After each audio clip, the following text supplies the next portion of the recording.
We were convinced that the hair strand that was found in the cabin belonged to Michael. It never occurred to me, or I'm sure any of us. Of the youngster's DNA file was a wasted effort because the hair sample belongs to his father. But that's impossible, Spinelli, because Sonny was never even at that cabin. It is well within the realm of possibility that the hair identified as Mr. Sir's made its way to the cabin by means of transference. Yeah, meaning it was on Claudia's clothes. Right, exactly. Vixenella was just another loose end I didn't tie up. Wait, I'm missing something here. The cops are only speculating that Claudia died in the cabin that night. If they can prove it. Then no more speculation, and Carly and I already gave our statements that we didn't see her in the cabin. So the strand of hair put Sonny at the scene for the first time. And the cops are gonna figure he lied because he's got something to hide. Jackal will do what he must do to make sure Mr. Sir never gets charged for Claudia's demise. I will deal a fatal blow to the police investigation.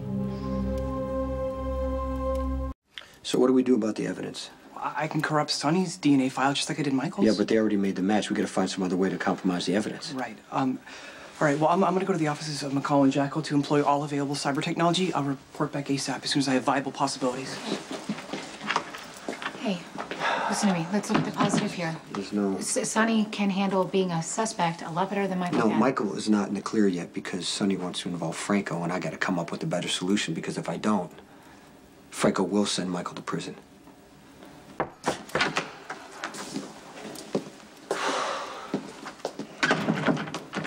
Forensics found a strand of hair in the ruins of the cabin.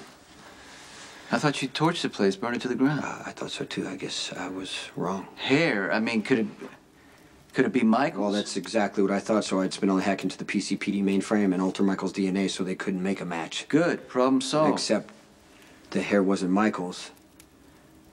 It matched your DNA. How does that? I wasn't in the cabin, Sonny, Jason. One theory is transference. The hair could have been on somebody else's body. How do you find any evidence in a cabin that's burnt down, let alone a piece of hair? I have no idea. I mean, you said that they would never find anything in that place, that Claudio's body would never be found, buried forever. I mean, nothing turned out the way it was supposed to. I know that, but... You know what, Jason, I appreciate everything, you know, but I'm gonna go ahead and take you out of the mix. I'm gonna go ahead and make all the decisions. No, wait, you can't pin Claudia's murder on Franco. I don't have another choice. I just need you to stay out of it. No, I can't.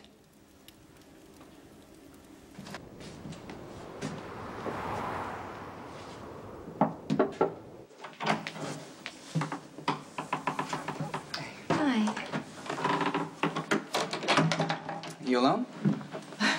Who else would be here with me? Oh, I just meant, are the boys here? Yeah, of course. They're sleeping. I just went to see Nicholas at the airport. And what did you guys say to each other? Well, we faced some truths about everything that's happened.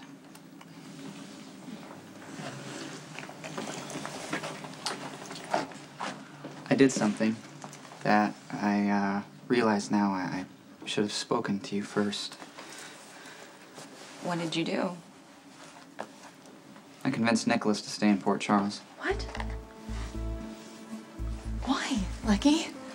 Why? He wanted to go. It was a way to end all of this tension. He's my brother, Elizabeth. I couldn't let him leave.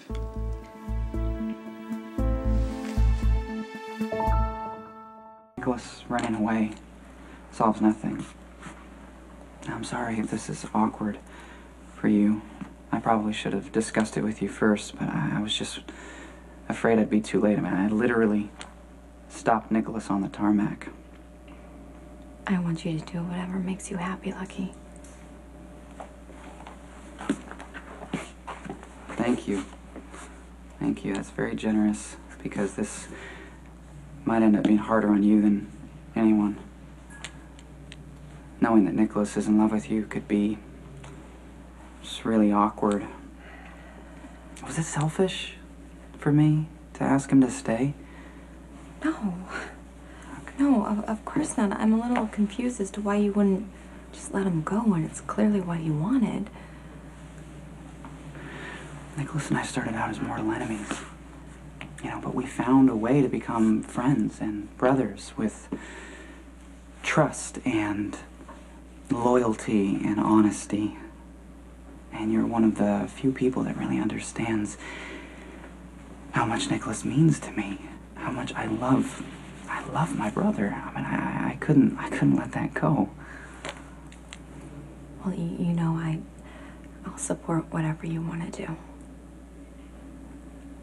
Yeah, thank you. You always do.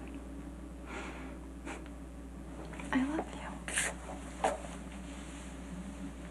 I can't tell you how much that means to me.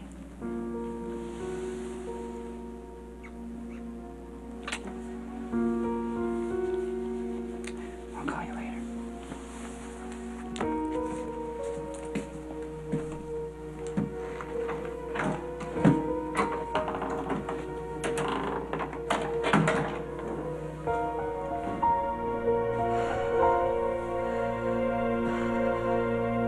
You said yourself, Jason, you're off your game. I need to end this investigation, and Franco is the perfect scapegoat. No, he's not. You bring Franco into this, and you're painting a bullseye in Michael's back. I know how Franco's mind works. No, you got it backwards. Franco has figured out how your mind works.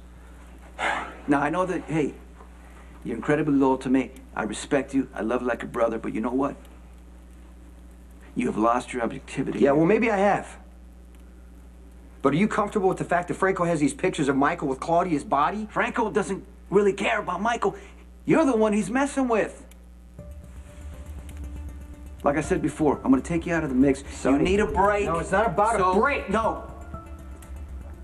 It's an order.